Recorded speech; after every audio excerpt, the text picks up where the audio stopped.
following scripture quotations are taken from the Holy Bible, New Living Translation, with copyright by Tyndale House Foundation, used by permission of Tyndale House Publishers, all rights reserved.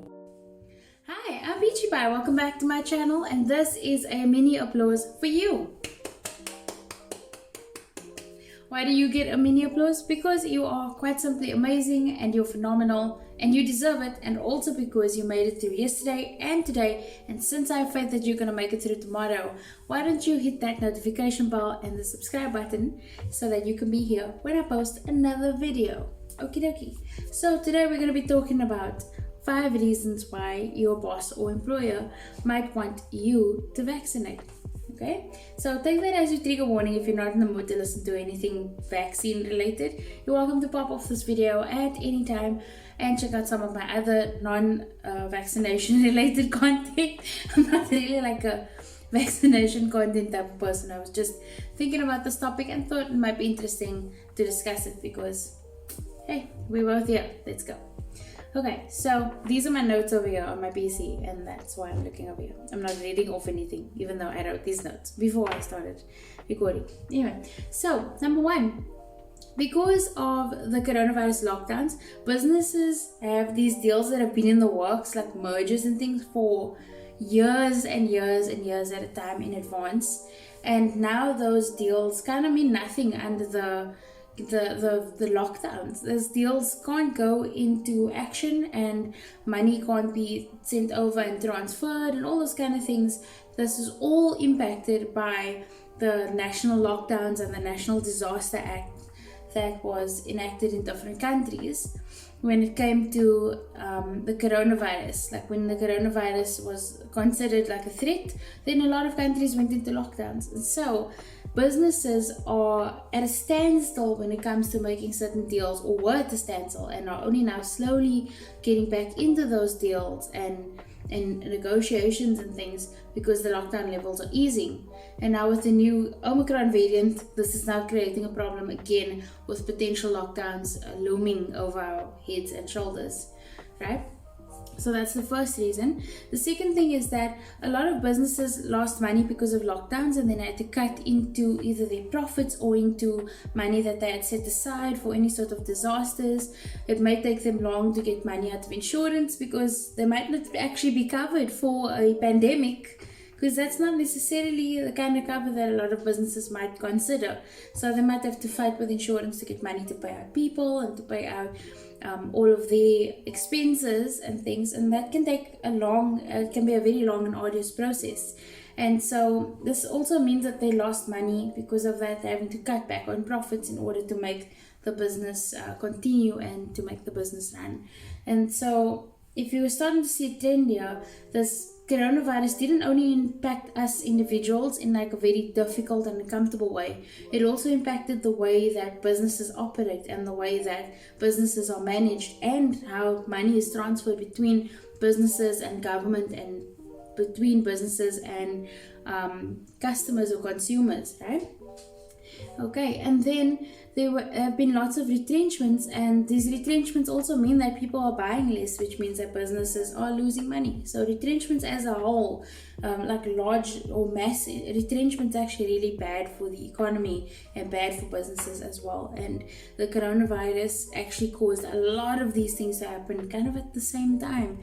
So as you're starting to see, businesses were really very badly affected during the coronavirus. Then number 3, I've read a little bit about this, not quite much, but I've discovered that government funding interventions, right, that are in places for business, that they can get money to bail themselves out during like pandemics and under the like National Disaster Act and stuff.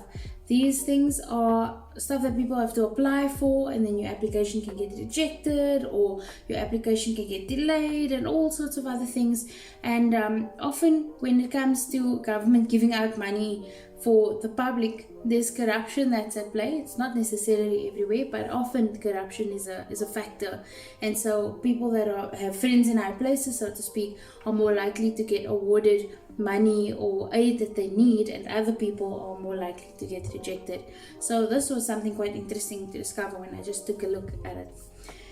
Okay, and then number 4, infrastructure to go online and to carry a lot of business practices online actually cost companies quite a bit of money. I was speaking to someone who works for the bank quite recently, and they said that they spent the entire 2-year budget for the company's infrastructure on making sure that the business had good VPN networks and online services because they were a bank. And that was quite interesting to hear.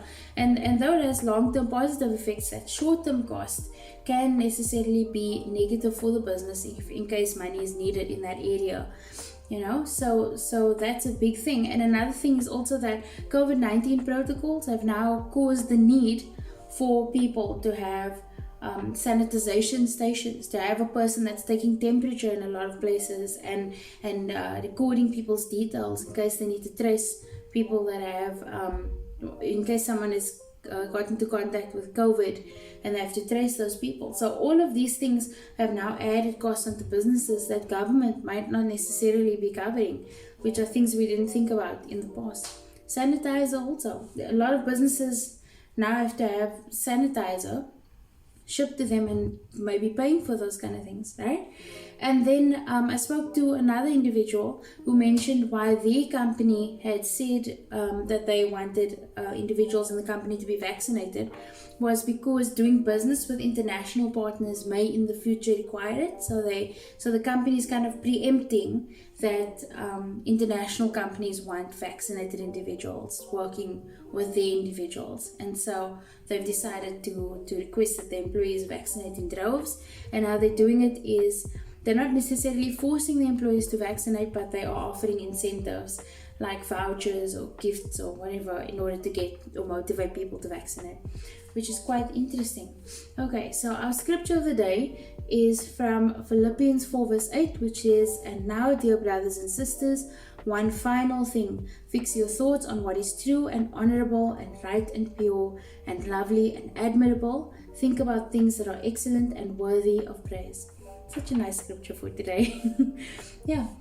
So what I was thinking about this whole topic is that businesses really, they aren't trying to be evil, they aren't really trying to control you, they're just trying to get back to normalcy. They're just trying to get back to a place where they can make a profit. And so far the easiest and quickest way to kind of do that is with vaccination, because the more people get vaccinated, the more likely the government is to lift these lockdown levels and the National Disaster Act, which means that they can go back to normal and go back to making more of a profit. And so, another thing that I saw or discovered was that businesses and business industry now is aware of COVID-19 potentially being part of the industry for a much, much longer period in the foreseeable future.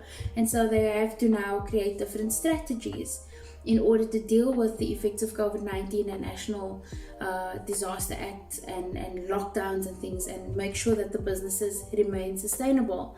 So they do have things that they're trying to do to recuperate from the effects of the COVID-19 pandemic on the businesses.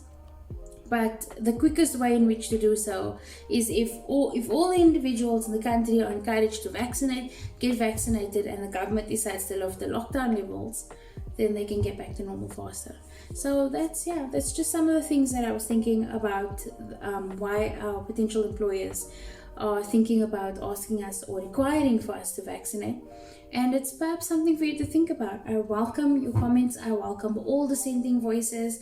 More opinions, irrespective of if they are conflicting with each other, are so welcome, because we learn something new and something phenomenal all the time. So thank you so much for watching. I hope that you have a wonderful, wonderful day and are going to absolutely enjoy the last day of 2021. Have a great day further. Cheers.